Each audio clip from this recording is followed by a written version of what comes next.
I think from the buyer side, there's either like a underestimating of just how good these salespeople are, or maybe an overestimating of like, oh, I can just show up and I'll know the right questions to ask and I'll know which one's the best vendor.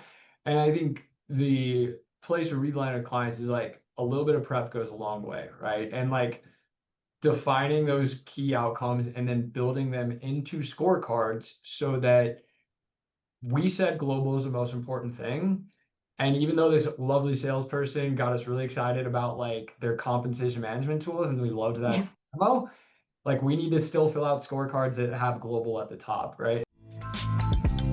Welcome to the HR Huddle podcast, presented by Sapient Insights Group, the ultimate resource for all things HR. It's time to get in the huddle.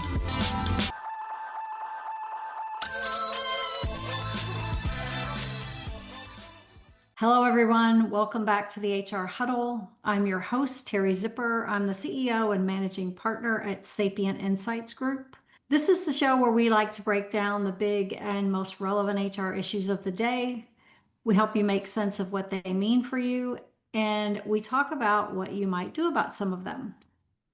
Joining me today is Brett Ungashick. Brett is the founder and CEO of Outsail, the home of the easiest way to buy HR software. That's my name for it. Welcome, Brett. It's great to finally have you on the show. I can't wait to be here, Terry. It's fun to have the conversation. You guys have been a big fan of Sapient, the work you guys do from behind the scenes for years. So excited to sit down and chat today. I can't wait. I did, as I was thinking about this episode this morning, I was like, I don't know if I've ever asked Brett how he came up with the name Outsail, or if I did, I don't remember. It's actually kind of a funny story. I started my career in HR software sales, which kind of ties into how we built Outsail. But when I decided to leave corporate America and try to start my own company, what I knew how to do best was sales development. And so I decided to start an outsourced sales development company, Outsail, and had a lot of these like companies out in Silicon Valley who just raised capital and were looking to grow as customers, and we do their business development for them. And I realized I absolutely hated that about 6 months in. Decided to pivot. We got into the brokering of HR technology that we do today, but we kept the name because we'd already made the logo and done all the filing, so we'll just keep it with. Yeah, I like it. It's kind of cool, and you get that sort of Haitian feel when you read it, like the with the word sail in there. I'm like thinking about sailing away, which is probably something that we like to think about when we start thinking about buying software. It's like, It I was don't know if I want to do this. yeah, smooth sailing on the sea of HR tech is the pun that we'll throw out a lot. There you go. Yeah, so I think, I know everybody in this audience has probably at some point in their career wanted to know an easier way to buy software or select a vendor. Like, we've all done it, regardless of what side of the equation we've been on. So I thought what we would talk about today is, just that process and how it could be done better, and like what the influence of AI is going to be, and just whatever we think would be good for this audience to know about. Does that sound like a good plan to you? I'm looking forward to it. Yeah, we can go either here's the best way to do it in the optimistic way, or we could say here's all the problems and mistakes and challenges I see. Either one I think will be pretty illustrative. Yeah. All right, then let's get into the huddle. So early, it's funny, I started off in tech very early on in my career as well. Just kind of fell into it because I liked computers and somebody asked me to do something, and I was like always the first to volunteer.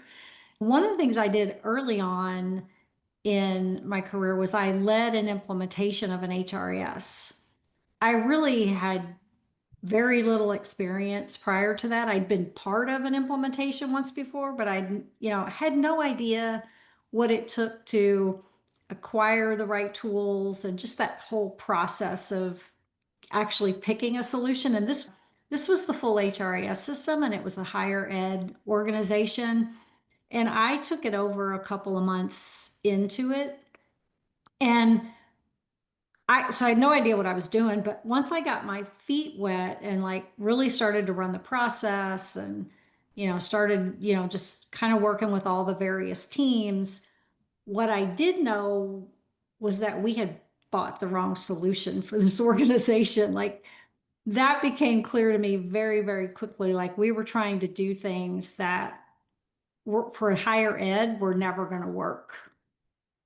And it's funny because I went to my boss who was like the head of finance, and I was like, and here I am, like he knows I don't have a ton of experience in this, but I'm like trying to convince him that we need to cut bait and go. At the time, it was like we need to go buy PeopleSoft because this solution is never going to do what the university needs. And you know, they said, well, we've already spent, $1 million on this. And I'm like, yeah, but you could spend another $1 million and still not get Yeah. what you want. And so they didn't listen to me at the time. And I ended up leaving and going somewhere else. But about a year later, I think they finally made the switch. So they probably did spend another $1 million in the meantime, and then ended up switching to PeopleSoft. So it is sort of an interesting thing. And part of what that decision you're making to pick a vendor, right, is going to have major implications on what it takes to bring that thing in house, right? Oh yeah. I mean, even though we are exclusively focused on selections, I still believe in my core that like implementation is the most important part, right? Like that's the thing you've got to do well. But I think in your example, it's like I could do as well as I want in an implementation. If it's the wrong system, it's never going to Yeah. be needed to. So I think that the two have to go hand in hand. I think the reason that I think implementation probably in a general sense has a little bit more importance than selection is just that there's become so much feature parity. I think when it was like PeopleSoft and some competitors, it was like this system can do everything and these ones just can't do flat out can't do it. Where I think modern systems can do a whole lot more and there's a lot more Yeah. systems. So I think that part makes it a little trickier, but even still, I think there's now this added pressure in the selection process where it's not just like we need to get the right system. Because again, I think more than one system could be the right system, but there's kind of a like peer pressure, executive pressure that shows up in the selection process of like you're asking Oh, yeah. people to spend a lot of money on a system that touches every single employee. And you've got a lot of stakeholders who are going to be impacted by it, whether it's managers or finance or IT.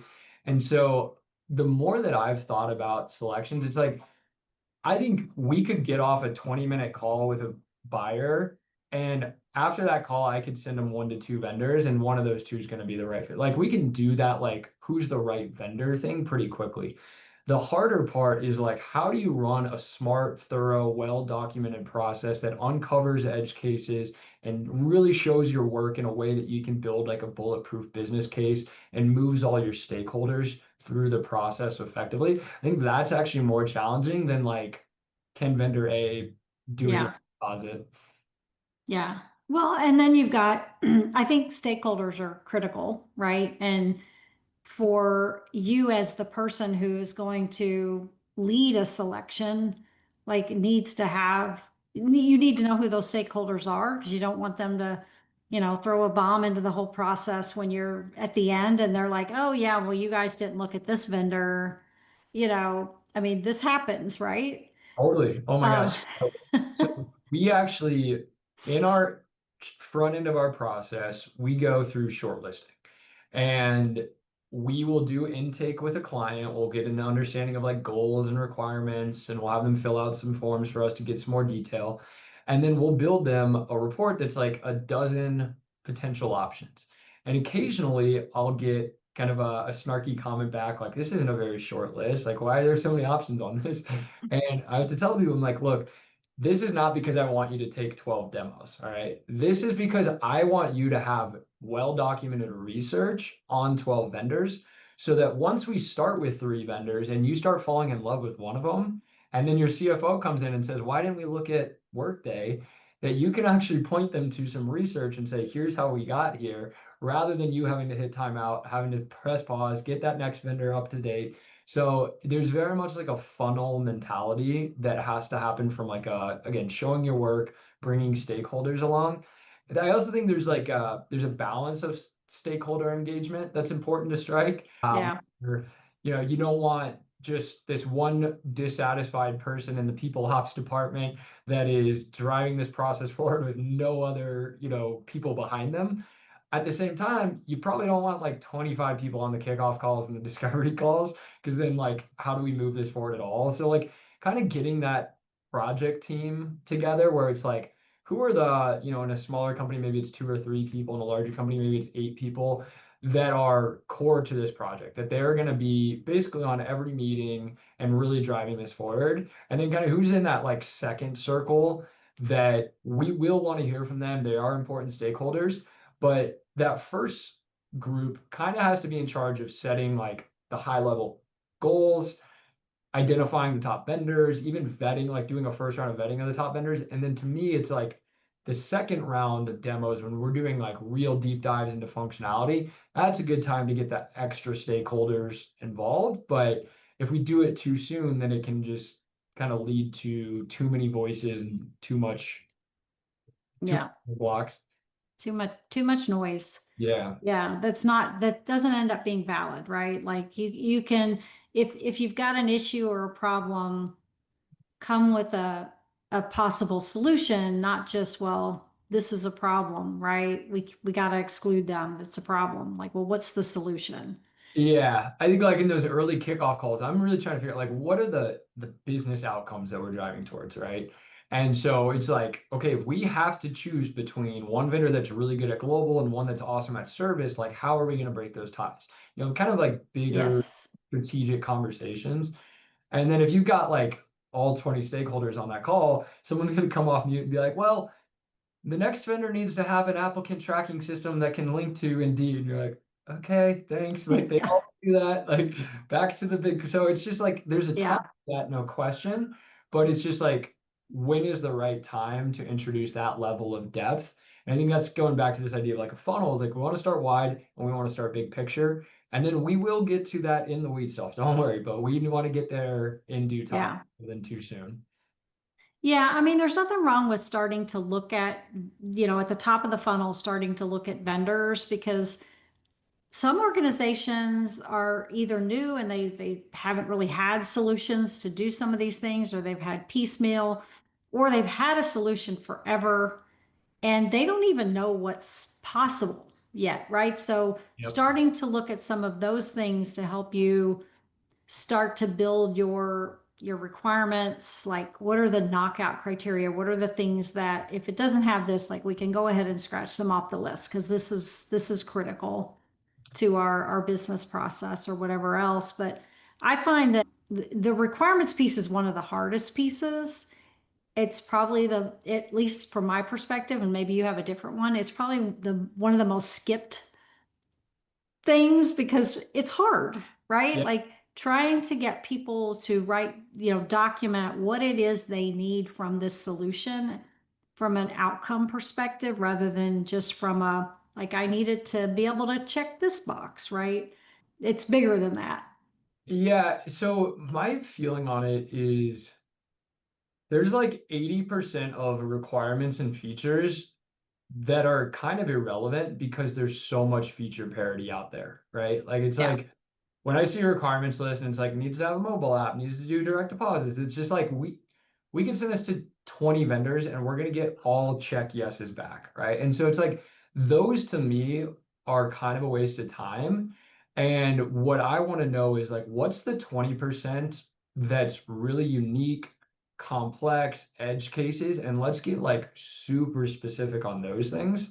Yeah. Those are going to be the things that show us a really differentiator when we get into the demos. So in the intake process, I think we're doing a lot of the like key criteria, outcome focused conversation. Again, it's like, is it service or global? Is it integration? Yeah. So are we going to hub and spoke? Are we trying for all in one? Just kind of like what aisle of the shopping of the supermarket are we shopping on? And then within that, kind of nested underneath that, it's like, okay, let's then carve out like the 20% that makes you guys really unique and really complex. and try to unpack that some more. And if we know, like, here's kind of the overarching goals, here's the things that make us unique, then I think we can put those two pieces together and say, okay, this is probably the right group of vendors to talk to. These are the right questions to ask them. These are the right scenarios to have them demo. Yeah. Yeah. And I mean, the demos are the fun part, right? But I also see that as one of the biggest challenges because that's where, as you said it a minute ago, people fall in love with something, Yep. right? And Yep. so, probably, at least from my perspective, one of the most overused things we rely on is the demo or the demoer, right? Like, I Yep. used to, like, I've been on every side of this equation. And in my early days, I sold software. So I was the person demoing, and it was the greatest thing since sliced bread, right? Like, this does everything. And I had a great demo system, and it could manage every case, right? Every question. But we do tend to rely on, at least, especially when we get feedback from the group, like everybody, it's look and feel, but it's also the demoer's ability to respond to the questions and show you what you want to see. Even if the other systems could do the same thing, the dog and pony show is pretty influential in the process. It is. And I think from the buyer side, there's either like a underestimating of just how good these salespeople are, or maybe an overestimating of like, oh, I can just show up and I'll know the right questions to ask and I'll know which one's the best vendor. And I think the place where we land our clients is like a little bit of prep goes a long way, right? And like defining those key outcomes and then building them into scorecards so that we said global is the most important thing. And even though this lovely salesperson got us really excited about like their compensation management tools and we loved Yeah. that demo, like we need to still fill out scorecards that have global at the top, right? And then another thing that I think has become more and more common is like prescriptive demo agendas where we're going to the group of vendors and saying, here are the main topics that they want to see you do, and this is roughly the order that we want to see it done in. I think that's really helping the buyers be able to compare and contrast a little bit better. It's like if one vendor starts with like a hire to retire and the other does payroll first and the other does, some sort of Q&A for 30 minutes. You come out of those and like they're all good meetings, but like I can't really stack them up well. Where if we're like Yeah. they each follow kind of the same rhythm, then I can see a little bit more specifically where those differences are. Yeah, I think that's crucial. Like, I always put together, like, here's the way we want you to go through this, Yeah. whether it's the RFP or some kind of response, a written response, or the actual demo. That way you can really compare, on the scorecard, like, here was the result, of this particular thing. I do think some of the other things that are not as easy to portray in the demo, but become very critical to the process is like, service and support. Like, how am I going to get a call back, or am I going to get an answer when I need it or when I have a big problem? Right. Yeah.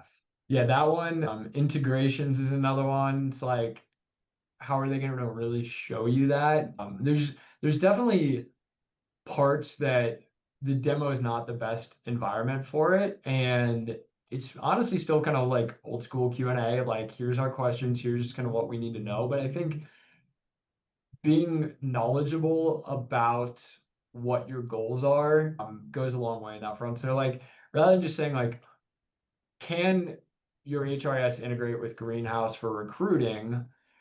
Like there's kind of second and third order questions that you only know if you've done this before and it's failed that you should be asking next, right? It's like, Right. how much does that cost? Is it an annual cost? Is it something that you maintain? Do we need IT resources to build it? How often do they need to maintain it? Right? Like Yeah. those are the things that I think your first time buyer or someone who's done it 5 years may not know. And same on the service side, right? It's like, how's your service? And they all tell you 97% retention and you're gonna love us. And then it's like, well, is it a pod or is it direct?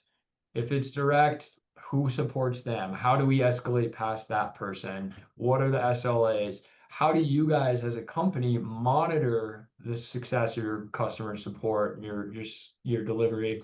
So Yeah, there's just, I think those questions of like not really product focused, but more service delivery focused to me Yeah. are better and more of a Q&A standpoint, but you need the right questions. Yeah. Well, and that's where references become very important. And I know it's easy. That's another step that I see people skip, right? They're like, well, they gave me references, so they'll probably be good, right? Like I don't have time to call all these people.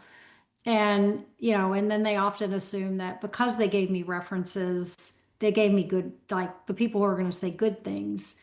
But there's ways to talk to and get answers to your questions without them saying bad things about the vendor, right? I mean, you can ask very specific targeted questions about service and support that will get you to the answers that you're looking for in those conversations. Yeah, no, I think both are true. Like people are okay to, they're right to be skeptical that a vendor provided reference is probably going to be a relatively heavy con, but they're not like, in my experience, like 100% waving a flag like this is the best thing we've ever seen, Right. right? They're usually, yeah, most of it's good, it's better than what we had. Here are the problems we ran into. So I've always thought the references, and it's something that like we want to make more a part of our core offering is like, can we help match people to not the vendor provided references, but people within our network? Because I think that what the salesperson says in the sales process is worth not a whole lot. Like what we as like an independent advisor can say is worth a little bit more. But the real gold is what does your peer say? What is someone who left your exact same system today, went to this one that you're considering going to in your industry at your size? What do they say about the experience? Because that is worth its weight in gold. Yeah. Yeah. And that's why it's so important that you take our survey so that you get the survey results and you can see what people are saying.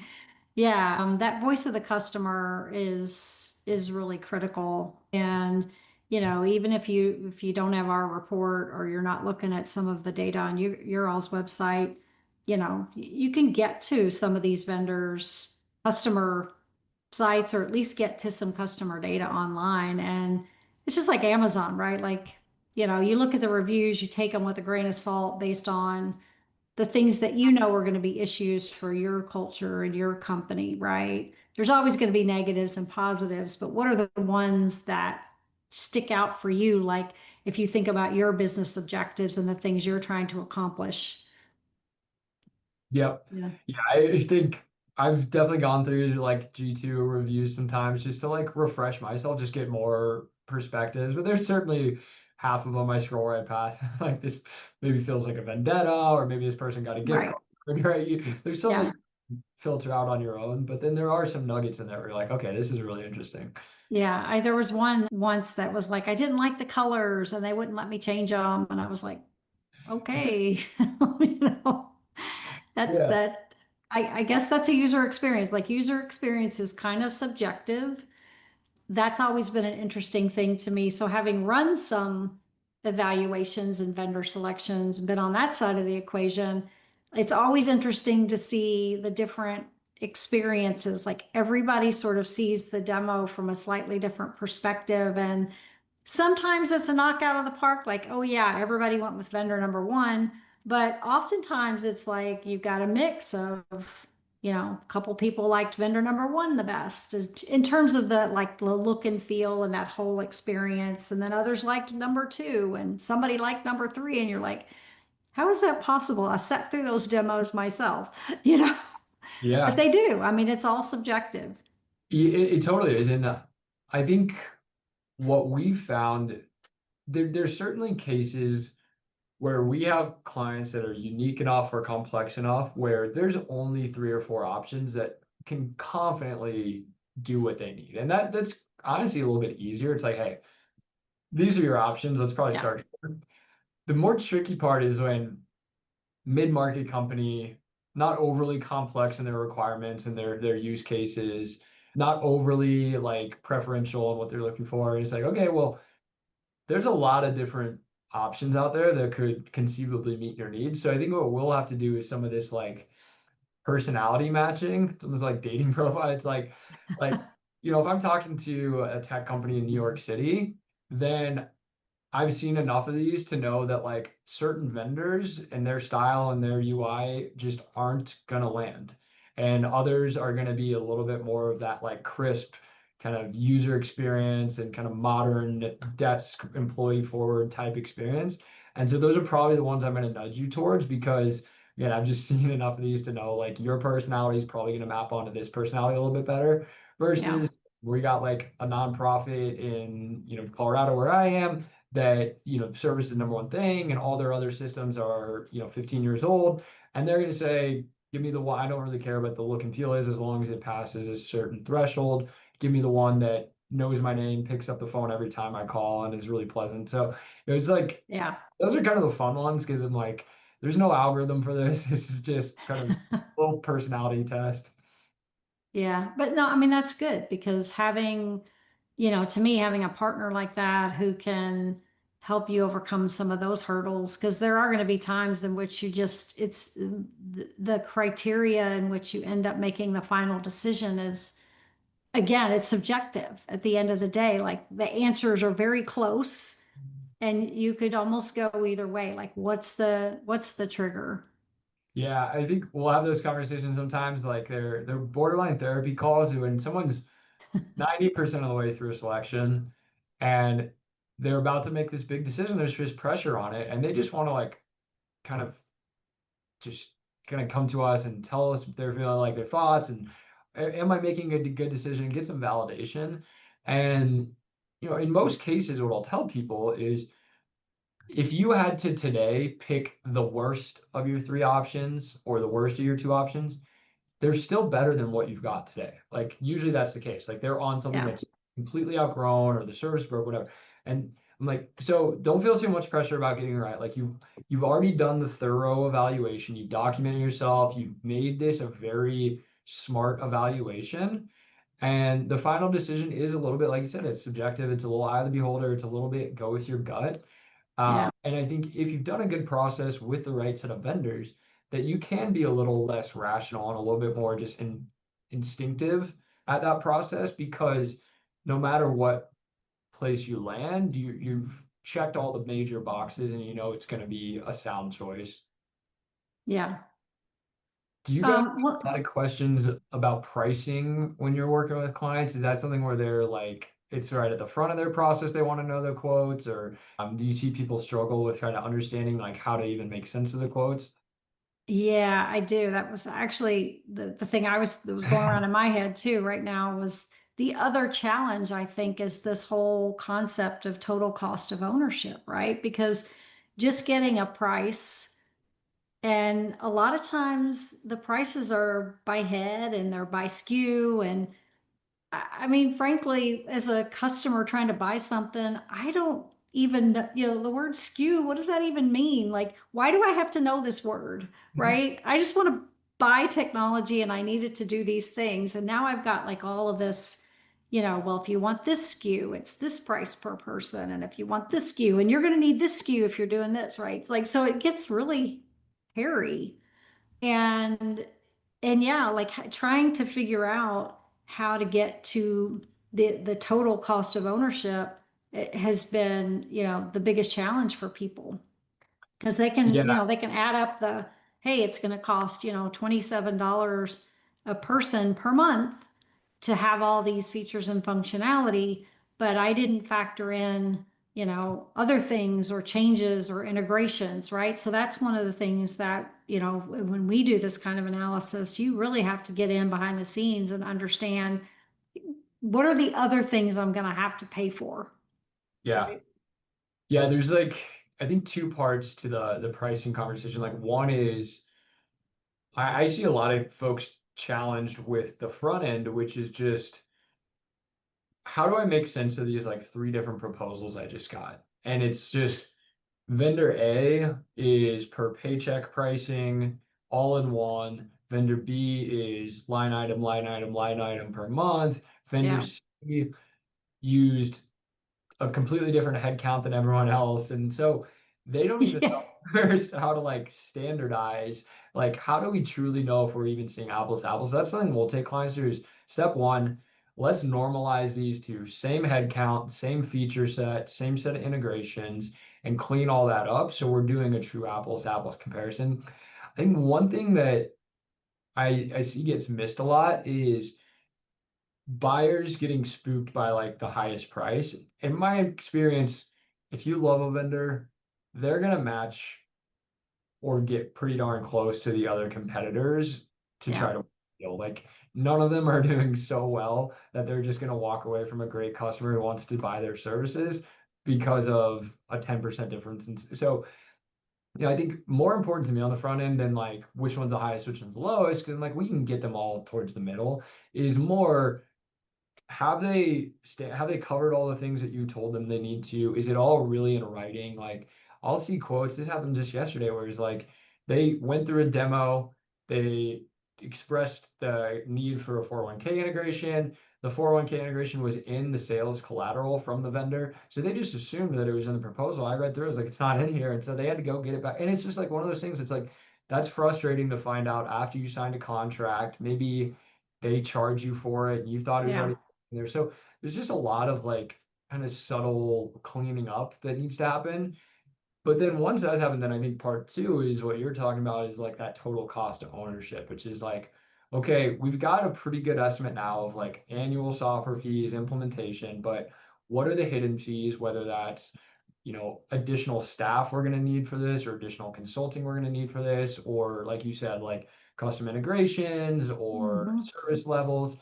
And then what are the hidden benefits too, or the hidden savings? Like, can we put a number on efficiency, fewer errors, more accuracy, things like that? Yeah. Or did you give me a discount that's gonna expire and after the first 3 years, right? Right. And then so we tend to ask for at least a 5-year total cost of ownership and really try to force the vendors into a box of how you want them to give you pricing. Because if you don't, they're going to give you pricing that looks the best for them, Yep. right?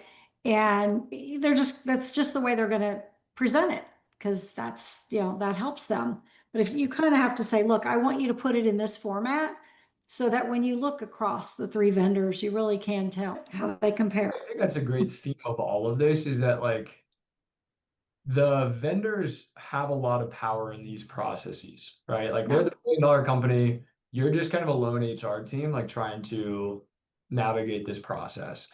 And because of that, like they can tell you, here's how the process is going to work. You can do this call, you can do this call, you can do this.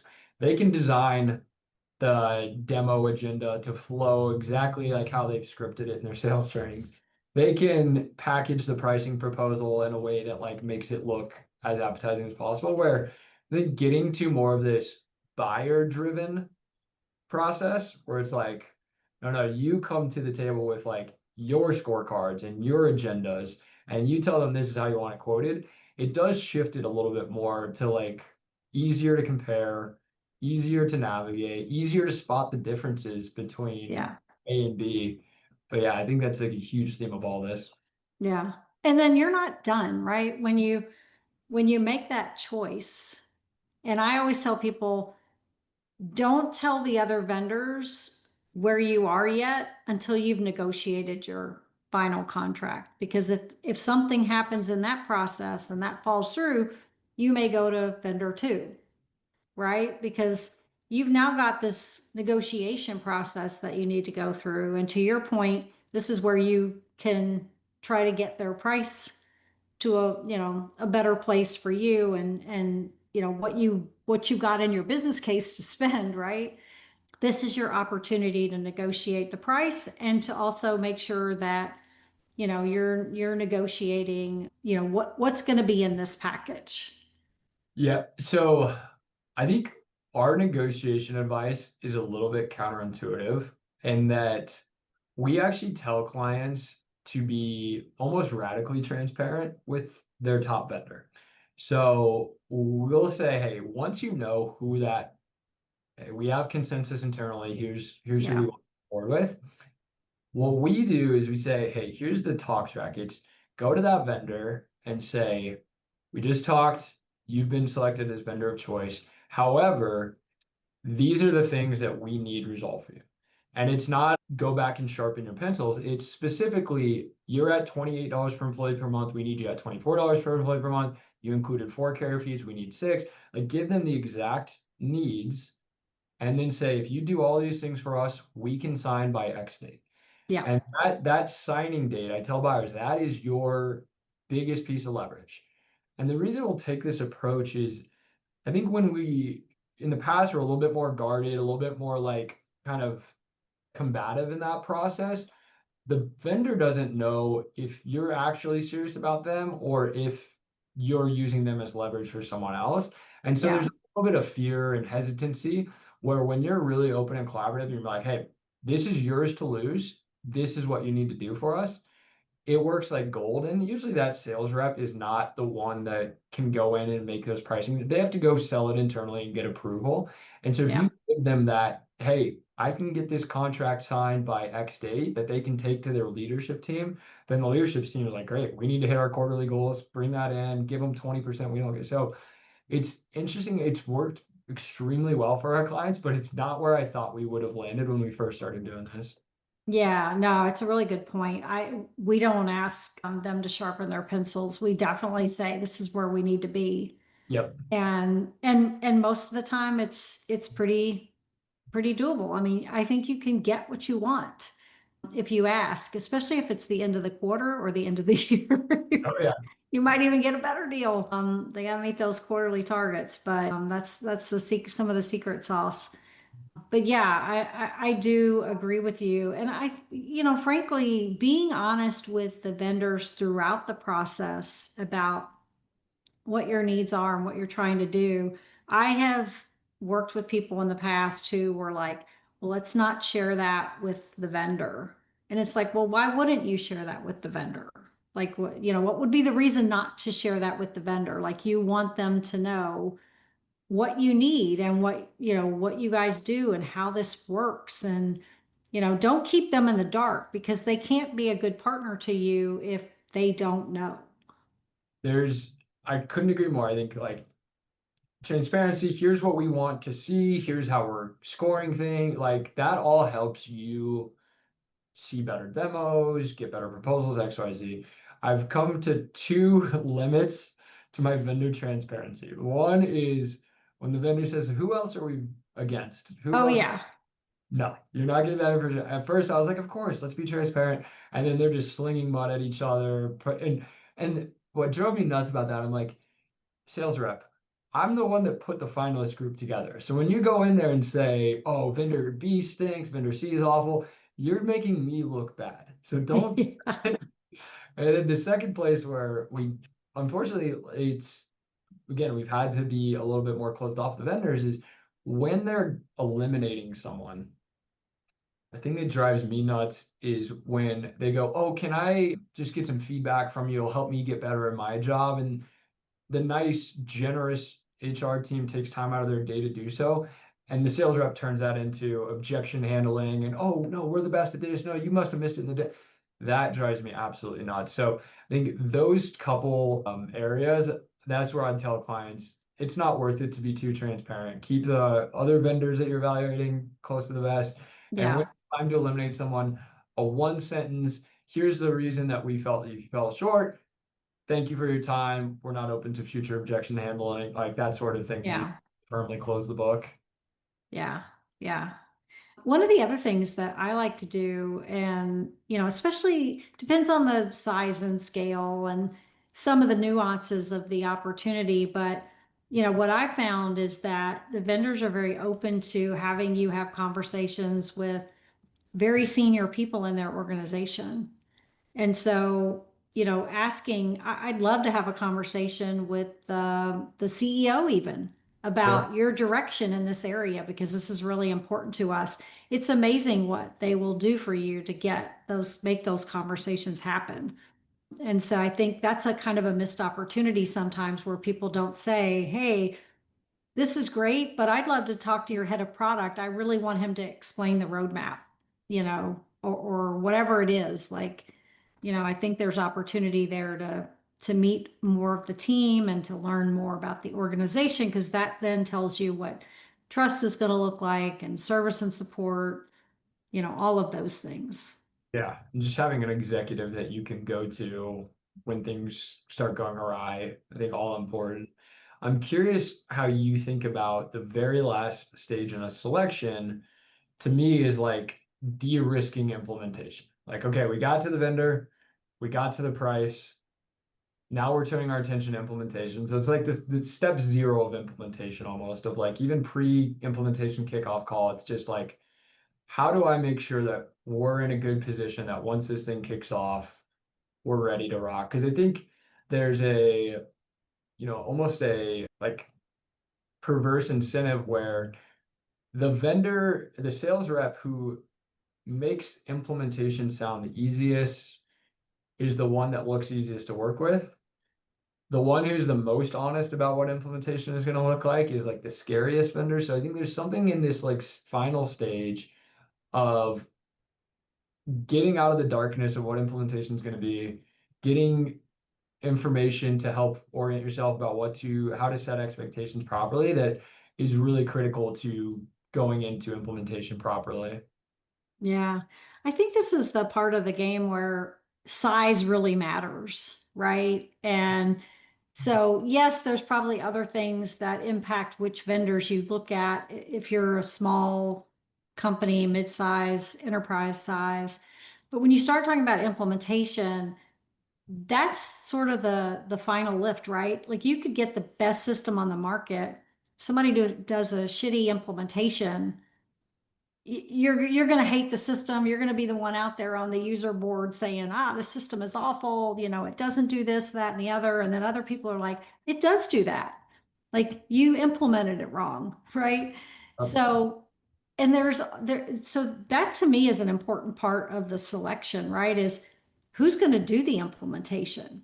Yep. Does the vendor do it? Which they've kind of swung that pendulum back a little bit now, and for a while there, that majority of that work was outsourced to partners who focused on that particular vendor. Now some of the vendors have brought some of that back in-house. So there's, the vendor doing the implementation versus a third party doing the implementation versus you trying to do it yourself, which is, I don't advise you to ever try to do that, right? Like you will not get out of the solution what you want if you try to do it yourself. And you've got your day job. So, let them do the implementation. But it is an important point, and you've got to be heavily involved. And this is, I think, another miss that I see in a lot of organizations is because they don't know how to do it, they want to take a little bit of a hands-off approach. And you can't. I mean, you've got to be engaged. You've got to be making sure that you're giving whoever's doing that implementation the information they need to configure it the way that it's going to work best for you. But you also have to be rethinking your process as well. Like, I just worked with a company who basically took their exact same processes and implemented them in the new tech and then said, this isn't like, there's nothing new here. It was like, well, right, because you basically just adopted your old processes on your new tech when you really needed to think through, we can do things differently now. Things work very differently with the way these new solutions are configured and with AI and all of the other options. You have to rethink process. And if you're not willing to do that, you're just gonna, you're gonna adopt a new system that costs you more and gets the same results you had before. Yeah, 100%. And I think there's a lot of, going back to what we were saying in the scorecard section, it's like, it's not necessarily rocket science, but there's just a level of like second and third order questions that you wouldn't know to ask if you haven't done this before, that can make this a lot more clear for you. And to me, like in that implementation conversation, it's like, how much responsibility is going to fall on our team? Like, can you show me a graph or a chart day by day, week by week? Show us what tasks will be responsible for, estimated hours. Like that opens up a lot of eyes. When we do a data conversion, like, are you going in and pulling the data, or am I downloading it? Who's reformatting it? Are documents coming over? Like just small things like that don't sound like a big deal that become really big things. And I think you hit the nail on the head on one of the biggest ones that I see is the processes. I think there's this default assumption, maybe hope from buyers that like we'll get in there and then the next vendor will show us the magical best way for us to do our processes. And it's like, that's not how it works. Like, you need to ask a question like, will you share best practices with us? Or is the process mapping really going to be just us telling you how to design it and you showing us how to put it together? And in my experience, that's what it is most of the time. Very rarely are the vendors also being like strategy consultants and saying, yeah, like this is the optimal way given your business. They're mostly order takers. They're mostly saying, I can set this up 10 different ways. You got to Yeah. tell me what your best practice is. So I think those are all, again, they're not like you don't need a PhD in data science to do those things, but if you don't know and you go into it blind, then you're going to be surprised and frustrated to find out like, oh, that's my task. Oh, documents can't come over. I have to be the one to map the process. Like all that stuff just is not fun to learn about. And I think again, Yeah. the salesperson who wants to win the deal the most is going to gloss over that the most. And so you need to be proactive as the buyer to be like, unpack this more for me. Yeah. Yeah. So true. Well, we could probably do another hour on this topic, to be honest. You could probably talk all day about some of the fun stories that we've experienced ourselves going through this, but we are gonna we're gonna move on from there. I think if I think about the summary of this, start big, right? Cast kind of a wide net, and there's lots of resources out there that can help you sort of get that first pass of who to start looking at, and then start to narrow that down through your business objectives, your business outcomes. There are great services out there. We've got data, Brett's got data. Brett's team actually can support you to go through this process at a high level and get to who are the vendors that are going to probably be the most likely to be able to support us in this process. And then, don't forget about your stakeholders, right? Don't forget about your requirements. Don't forget about your use cases, your edge cases, the things that are going to make or break the deal, right? Or you've got negotiating power in this process, and be open and honest with the vendors, because that's the best way for them to support you, is if they really understand your business. That to me is just, it's critical. Yeah. And I would add an exclamation point of just like taking ownership of the process rather than kind of being a passive participant is a big differentiator. It's like, I'm going to be the one to like really define our requirements. I'm going to be the one that's going to tell the vendors, here's what we need to see from you. Now, I'm going to be the one to really unpack like what they mean by integration and who supports that, or what the implementation team that we're assigned looks like and how much. So I think like doing those little steps, it sounds like extra work and it is extra work compared to just like, I'm going to passively show up at the demos and see what I see and kind of go from there.